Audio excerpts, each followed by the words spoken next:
Olá, como estão? Não sei o momento que vocês estão assistindo essa aula, né? Se é de manhã. Se é de manhã, bom dia. Se é tarde, boa tarde. Eu espero que não seja à noite, né? Que à noite você está cansado e aí você vai dizer o quê? Que não consegui entender. Procura fazer suas atividades sempre pelo primeiro horário, né? À noite a gente vê as estrelas. Durante o dia nós vemos o quê? Ele está sempre lá, por mais que esteja chovendo, o sol, a claridade.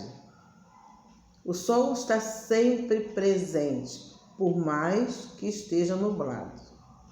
Não esqueça disso. Então procure estudar sempre pelo dia claro, pelo horário da manhã, no horário que você acordou, está bem disposto. Tome um copo d'água, sente o seu livro, põe um copo d'água ao lado para não desidratar. O meu tá aqui, ó. Não posso, né? Podemos deixar de ingerir água. Então, ontem tivemos reunião com os pais. Vi alguns pais, senti falta de outros, porque, como sempre, como para vocês é difícil, também foi difícil para os pais acessarem lá o link para poder entrar na sala de aula. Tinha papai do Jardim de Educação Infantil que estava assistindo a aula do 5º ano, assistindo a reunião do 5º ano. Foi uma reunião geral de níveis, né? Fundamental foi o tia Luzier e Educação Infantil, tia Jennifer e a tia Vanesca. Podemos conversar com os pais, saber que vocês estão com dúvida. Como eu conheço alguns alunos, tem uns que estão dizendo que sempre falam para mim na escola, não sei, não entendi. O livro, eu falei isso para o papai ontem, para o responsável, eu vou falar para vocês hoje. O livro é o professor ausente. E outra coisa, se você não assiste isso aqui, ó, se vocês não estão assistindo às aulas, não estão me ouvindo falar sobre o livro, sobre o conteúdo, é difícil. Na sala eu leio exatamente como estou fazendo aqui. A única coisa que está faltando aqui, e a gente vai tentar estar resolvendo isso, é o quadro. Mas quadro é cuspe de giz, como muitos pais falam, né? Muitos pedagogos falam, cuspe de giz, é giz, é giz. O que faz a gente aprender é ouvir e ver. Ouvir, ver e praticar. Não diga que eu não sei. Você sabe, você tem potencial. E outra coisa, não espere voltar para a sala de aula para poder a tia estar falando. Você tem um livro, o seu pai, sua mãe, o vovô, quem lá que seja, investiu nisso para você, né? É um investimento, não é de graça. E mesmo que se fosse de graça, alguém trabalhou para você ter. Então vamos usufruir desse investimento que o papai e a mamãe estão fazendo, de pagar os seus estudos, quer seja à distância, quer seja presencial. O que você está aprendendo hoje, caro amigo aluno? Você vai estudar amanhã. Deixa eu falar para vocês, não perdendo tempo não, estamos ganhando. Você quer saber que a partir de agora, os primeiros níveis, que é ensino fundamental de 1 a 5º ano, que não tinha isso, a aula à distância vai passar a ter? Por quê? Vocês só ficam 4 horas na escola. E na sala de aula propriamente, 3 horas e 20 minutos. A gente chega, fica ali 5 minutos, né? Até todos estarem presentes, cada um ir para sua sala. Chegou na sala, tem aquela adaptação ainda, vou pegar meu caderno, vou fazer o cabeçalho. Quando a gente começa a estudar? 1h20. Não é assim?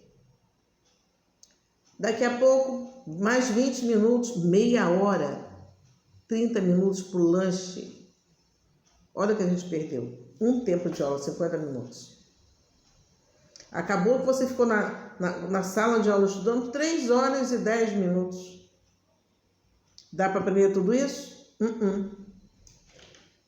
A nossa aula à distância, a explicação está sendo em 15 minutos. Teve uma aula que eu fiz 40, que foi um exagero, né? 15 minutos de explicar um conteúdo. E você tem o quê? A manhã toda, a tarde toda para estudar. Acordou, fez a higiene, fez o jejum, que é tomar café, um iogurte, sei lá o que seja. Tomar um solzinho. 10 horas, podemos começar. Não, tia, mas eu estou acordando 3 horas da tarde. Meu Deus, não pode. Você não pode levantar da cama 3 horas. O seu metabolismo vai ficar todo errado. Café é pela manhã, almoço é a partir de 12 horas. À tarde já tem que estar fazendo a terceira refeição. Corpo são, mente sã. Se a mente está sã, vocês vão poder absorver, entender. Fiquei triste ontem quando eu soube que pelo que eu senti, não estou fazendo. 5º ano. 5º ano. Na escola não tem mais 6º ano. E para ir para outra escola com 6º ano, quer seja particular, privada ou pública, você não tem independência de 5º ano no 6º. Então isso quer dizer o quê? Reprovar. Ah, mas foi o Covid, por causa do Covid que eu reprovei. Você está com Covid? Graças a Deus não. Graças a Deus. Você está bem. Fiquei triste. Porque semana passada eu não apliquei uma aula. Né? Não estive bem. Com a garganta ruim, com tosse e a garganta rouca, eu não podia falar. Até agora, eu ainda estou com dificuldade na fala. É difícil para todos, olha o barulho lá fora. Quer seja estando aqui em casa ou na escola. Quanto mais vácuo, mais ruído externo entra, né? Não tem ninguém na escola, aí o barulho vem todo assim, ó, para a filmagem. Então, já estamos falando aí há 8 minutos. Tá ouvindo? O que você tem que fazer de manhã? Acordar, fazer higiene, de jejum, tomar um solzinho, vitamina D. Ele está sempre lá presente. Voltar, pegar o seu livro. Eu não estou passando muita atividade. É como eu falei na aula da outra turma, o pior ainda está por vir. O difícil ainda está por vir. Então, vamos começar aqui, ó, continuar. Enquanto está dando para a gente pegar. Porque tudo isso acarreta no que você vai praticar lá na frente. Certo? Então, turma 501, eu amo vocês. Tenho orgulho de vocês. E eu conheço o potencial de cada um. Eu sei que cada um tem o seu potencial. Vamos lá, turma 501, página 21, frações e números decimais. Na aula passada nós falamos sobre números decimais. O que é números decimais? Aqueles que tem vírgula, né?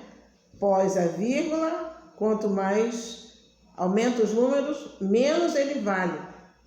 Antes da vírgula, quanto mais aumenta o número, mais ele vale.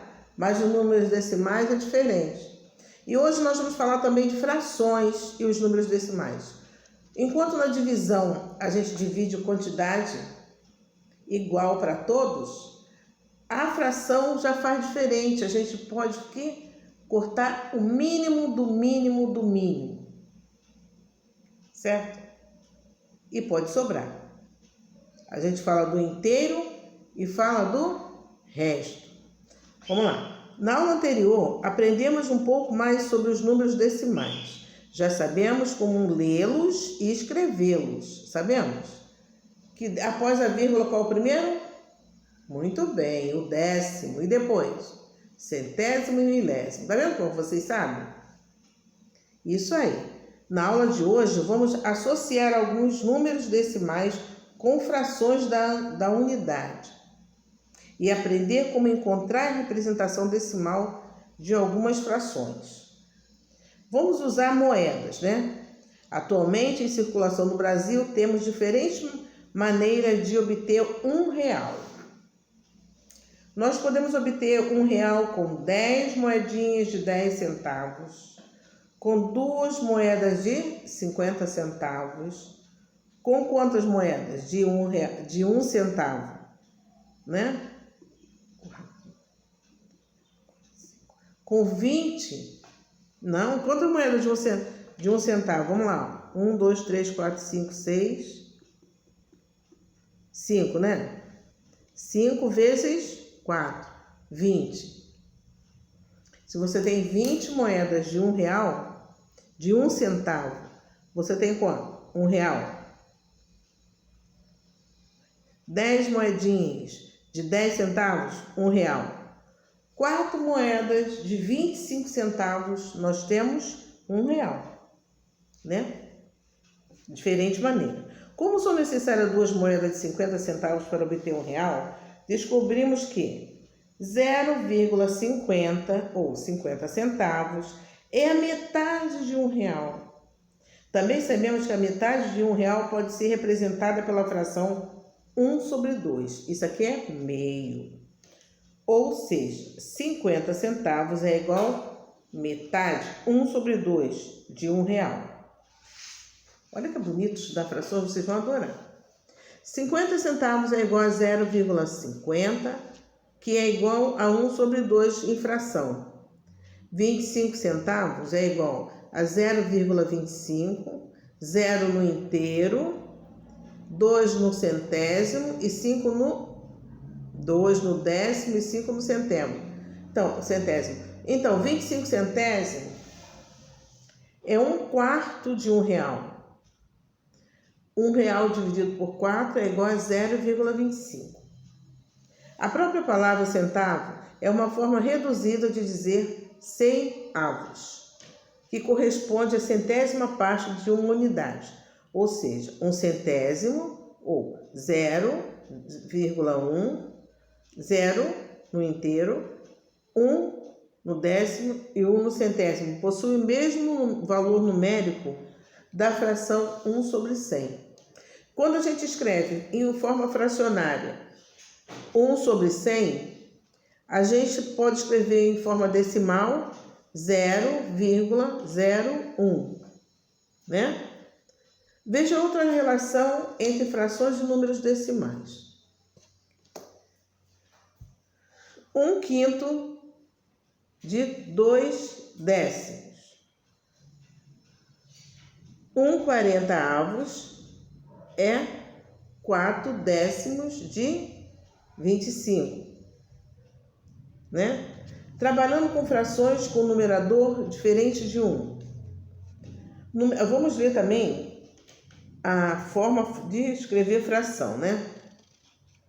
A gente tem a parte de cima é o numerador e a parte de baixo é o denominador e o traço fracionário. Fração tem que ter o traço, senão não é fração, né? Para encontrar a representação decimal de uma fração com um numerador diferente de 1, podemos encontrar a fração unitária do mesmo denominador e multiplicar a representação decimal da fração pelo numerador. Para encontrar a representação de uma fração com numerador diferente de 1, né? Vamos lá. Aqui a gente tem a fração 5/8. O numerador a gente sempre lê como um número cardinal. E o denominador a gente lê como um número ordinal, tá? 8 é oitavo, 5 é quinto, tá? Aqui no caso é 5/8. É igual a 5 vezes 125 milésimos. A parte inteira de uma fração. Quando o numerador de uma fração é maior que o seu numerador, temos mais partes do que as necessárias para formar a unidade. Por isso, essa fração são maiores que 1. Vamos nos exercitar aqui, ó. Toda fração apresenta uma representação decimal, mas é preciso estar atento. Essa representação decimal pode envolver muitas casas decimais depois da vírgula, ou mesmo infinitas. Quando estamos trabalhando com frações, chamamos essas representações de decimais infinitas, ou dízimas periódicas, né? As dízimas periódicas podem ocorrer mesmo quando a fração for muito simples. É o caso de 1/3. Sua representação decimal é dada por 1,33333. É infinito. Isso aparece aonde?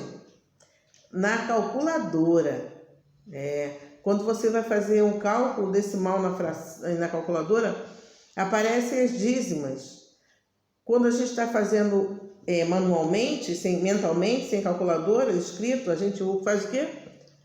Redução ou aproximação, né? E tira essas dízimas que tem, ó.